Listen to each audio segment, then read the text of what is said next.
All right. Welcome, David Magee here, and the Phoebe Goodwin. It's me. It's you yet again. I'm so glad. I'm still here. Yeah, look, do you know, Phoebe, at this point we're getting close to 30 episodes. Oh my gosh. Did Are you you realize serious? that? No, I had no idea. I'm shook. How many, I'm shook. I don't know if I'm allowed to say that. Do you know what that means? You've been so distracted on your smartphone and work and all that. No, it's wow, time flies. like truly, I love seeing your reaction on that. You didn't know. We're getting close to 30 episodes, Wow. and on them, we've covered a lot of important topics. Mm-hmm. This one today, it's the shortest episode we will probably do, and therefore the sweetest, because it is the number one that parents should do related to their children. Mm-hmm. Number one. If parents do nothing else, if listeners do nothing else, if you have children, and I will say any age, it's particularly geared toward teens and college students, but frankly, I'm going to say children of any age. I still use these tactics with my adult children, and they use them with me, I think.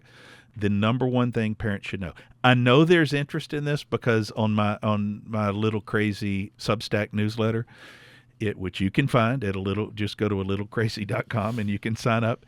The number one, I post weekly, the number one newsletter I've ever posted by far is about this. It's about what parents should know how to talk to your children. Mm-hmm. And it's done double the numbers of other newsletters and was the most shared, which says that a lot of parents want to know how can they do better. And the truth is they can do better because communication with those people closest to us. It could be a spouse. These tactics also work there. But parent to child is important because parents really need to be effective communicators with their children to help them the most. Mm-hmm. And parents want that communication so badly. A lot of times when I speak in schools, I'll be in Memphis soon to talk to a parents group. And I've been so blessed that the size of those audiences, as I've been doing a lot of this work, has grown. I mean, sometimes I'll get 200 or 300 parents at these things, and I'll tell them, okay, I've talked to you for nearly an hour now. Can I just tell you the only one thing you need to know? And they all dial in and they follow up and say, that was it, and it changed things in my household. So how do you talk to your child? How do you talk to your teens? How do you talk to your college students? You know, it comes down to one thing. Phoebe, they have to stop telling them how they should feel and what they should feel, and they need to ask them more open-ended questions and listen. Mm-hmm. And we've mentioned that on here before, but breaking it out in its own episode is so critical. But we say that, and you hear it, and it sounds so simple, yet it's hard. It's hard for parents to do that because it's not a desire to control, it's a natural fear that I think leads to control, you know? And I spent a lot of time with my children when they were teens, telling them what they needed to do. Or an example is, let's say I go to a performance or a game. Here's what parents can't help but do. Give advice after the game or the performance. That car ride home after the game. Oh. I mean, get me out. Seriously, that's what every young person says. And my parents weren't even bad. A lot of times it was when I was carpooling with other people's parents. And I was like, hey, yo, you don't get to tell me how to play the game. This is upward basketball, okay? Too funny. People are getting hardcore on upward basketball. I got the sportsman-like star, and she got the Christ-like scar. So gosh. Obviously we were not being very competitive out there. When you get advice after upward basketball, you know there's a problem. You need to get out. You know there's a problem. But I know your parents, and of course they weren't. But the point being, the car ride home after performances and the temptation of a parent, let's say they go see a dress rehearsal before a play or the car ride home after, that actually registers at the top of teens' most awkward moments with their parents. I didn't even think about that. That is so funny. Because parents are so meaning to be so helpful. Right. Well, you want to protect your child from embarrassment, from failure. Right. And protect the parent. Like, so you're going to do a better job up there. Right. And so that's fear, right? But like you say, maybe mostly more for the child. So the parent thinks they're having good dialogue with their child. They think they are mentoring their child. And the child comes out of a practice or a performance or a game, and the parent says, "Oh, well, you did a nice job." You know, when the ball starts coming around the corner, you just did this. Yes. Yeah. And the child immediately throws up a mental barrier to the parent immediately. And so the parent thinks they're having one relational moment, the child's in another. Mm-hmm. Well, and any kind of performance or physical activity is vulnerable. And then when you go in and critique, it's like, well, am I not enough? Did what I do, was that not enough? Like, maybe I don't even want to go back and do it anymore. Because I don't want to risk the possibility of messing up and having to hear about it. It gives a child unwittingly a dose of the one thing you never want to give your child, which is a touch of shame. Like, am I not good enough out there? Because I'm very self-conscious anyway. Mm-hmm. I'm even the same way when loved ones in my world, you know, if I give a big talk and I come off a stage, I've got a track record of I solicit advice and I want advice, but I don't want it the minute I walk off a stage. Right. If I failed, I just failed. And you understand, like, you are I'm pretty aware. Clear. I'm fairly clear. I think, and that's how kids are too. I mean, when I messed up, I knew I messed up. I didn't need to hear about it from someone else. I needed someone to give me a hug and to say it was okay and to say they were proud of me. Yeah, when those girls were grabbing those rebounds and upward basketball over your head, and you get in the car and somebody else's and father. I got fouled out. I was like, I know exactly. And somebody else's father's telling you how to go get the ball. Okay, sir, I just want to go home. And I think there's so much to say for having a grace-soaked language with your children. Just to have grace and to say, hey, I messed up pretty bad at my play too. I'm sure that was really hard. How can I do anything for you? Like, to relate with them, we've all been 13. It sucks. Oh, it's terrible. Would you take $1 million to be 13 again? Probably not. Not two. Not even, maybe not three. Maybe three. Maybe no amount of money. I would maybe take 3 to be 13 again. Three might be the line. But yeah, and I think that the sweetest moments with my parents were when they were like, I've been there. Right. Hey, I had a really hard time paying attention in class too. Then say it, and then almost be silent and let you process that. Silence is not bad. Silence is. We often talk about the number one thing every parent should know of how to communicate with their child is asking them open-ended questions. But I do want to add an amendment to that. Probably the next most effective thing is stop talking. Shut up. Truly. There are anecdotal and research facts that say if you, for example, were to come out of a game and let's say your child did foul out and you were to do just what you said, I fouled out before, and then stop talking. The research is pretty clear that if you are in spaces that lend themselves to conversation, a walk, a car ride, sitting on a porch somewhere at a grandmother's house, or anything that changes the environment a little bit where they're not just having to look at you face to face, where they might let something out. If you can stop talking, just stop. The odds of them letting you in on something in their lives goes up significantly. But, we've said this before on here. I've certainly said this before. I thought when my children were young, that I was a good parent. I truly believe that. And I was not in some areas, but I didn't ask them open-ended questions and then stop talking. So it's ask, listen, and learn. Mm.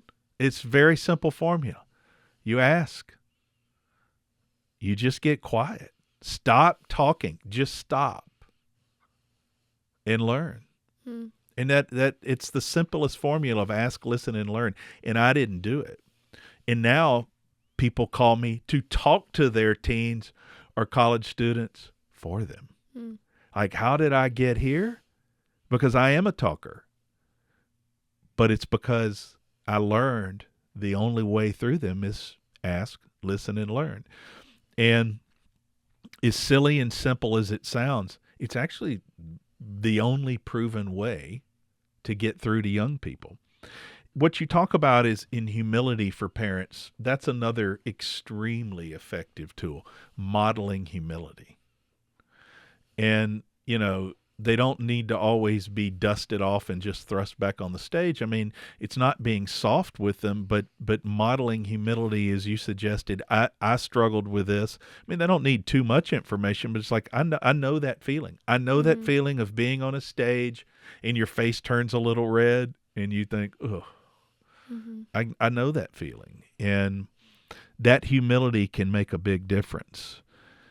I think that expression, we live in a era where I think that parents probably assume that their children are expressing more to them than they are. But do you know that most every child, every teen has secrets? Mm-hmm. Even the so-called best ones. Parents will tell me, I think my child tells me everything. I think I know. But they do not. They do not, because all of us humans, we have a right to privacy, and teenagers and college students have a right to privacy. You don't actually need to know everything. You need to know what's dangerous. You need to know what's threatening. It's certainly important in that regard, but parents, I hear that from parents around substance misuse and the mental health spectrum, where I have a lot of conversations with parents.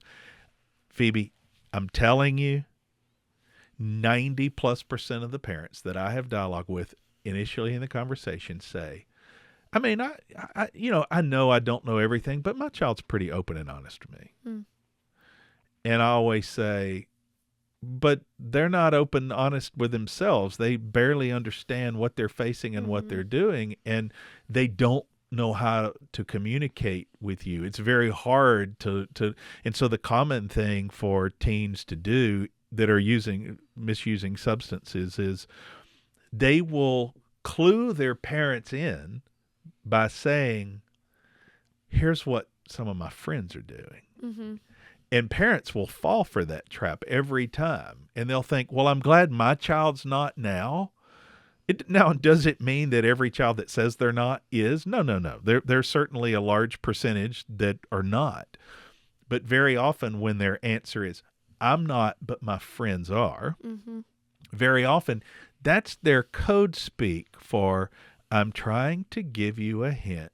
Do you hear me? Because I'm very frightened to tell you what I'm really facing, and that I've experimented, and then I've kind of gone back and back and back. And so, how parents have to get there is they need to stop assuming, and they have to just find and earn trust by just asking them, how are you doing? What are you facing? How do you feel? And then be quiet and listen and see what happens. And a lot more can come from that than people think. And sometimes just seeing what people do with the silence will give you more than you could ask for. Oh, look, so it's interesting.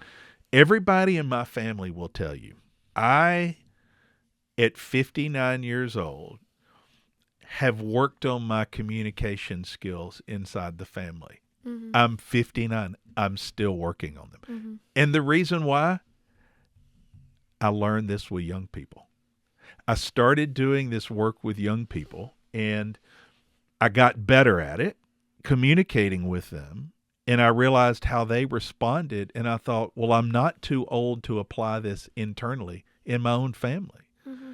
With every single relationship, cousins, children, spouses. And it is just a golden key that unlocks, and so I have to remember that, which is, sure, there are times I have plenty to say, and I say it, but there are times when I need to ask others how they are doing. Mm-hmm. And there are times that I truly need to stop talking mm-hmm. and just listen and learn. Mm. Which is hard because I think a lot of times we want our words to get through, and obviously there's a lot to say to someone who you love more than anything in the whole world, your child dealing with substance misuse. There's a lot you want to say, and there's a lot you want to take away and to make them believe and make them see. You want to fix it also. Yeah, because absolutely. I mean, we all are you fixers around our children. You want to shut them in a hole children. and make yes. sure no one ever hurts yes. them and nothing ever happens. Yes. But what you're saying is not the initial response of a parent. Listening and learning and asking, you want to tell. You want to say, don't you see what this is doing? Don't you see how this is hurting you? Like, this is bad. This is bad. And every time you say that, it closes them And you just off. have to literally do this. Yes. You just have to put your hand over your mouth and just trust that asking the questions, being there, also taking necessary precautions. You need to, but your presence is enough. And the silence is okay. I had that answer right there. I had when I spoke in North Carolina in the fall, I had a mother come up. She had 2 teenage sons, and she says, I hear what you're saying about asking them open-ended questions. I'm trying to talk to them, but my teen boys have just stopped talking to me. Mm. They want to know what's for food. Grunt, grunt, grunt is how she phrased it. That when are we eating? Where do I need to be when? And, just speaking in very short, she said, it's hurting my feelings. And I said, again, I'm learning. And I said, well, I'll tell you what, you got one more tactic, which is, next time you're on a car ride with them, next time you're somewhere, try this one. Just be silent. Be completely silent for a change instead of trying to give them the chatterbox thing because you feel that they're pulling away from you. Go completely silent. She reached out to me and she said, well, that worked. They began to feel like she was pulling away from them. And they began to chatter and try to reach out to her because that lifeline felt like, so the her being close but being silent got them to open up and got them to talk. You can sign up for our newsletter, alittlecrazy.com. It's free. Put in your email address. You can find the post about this, the number one thing parents should know about how to talk to your teen or college student. Come back and see us next time.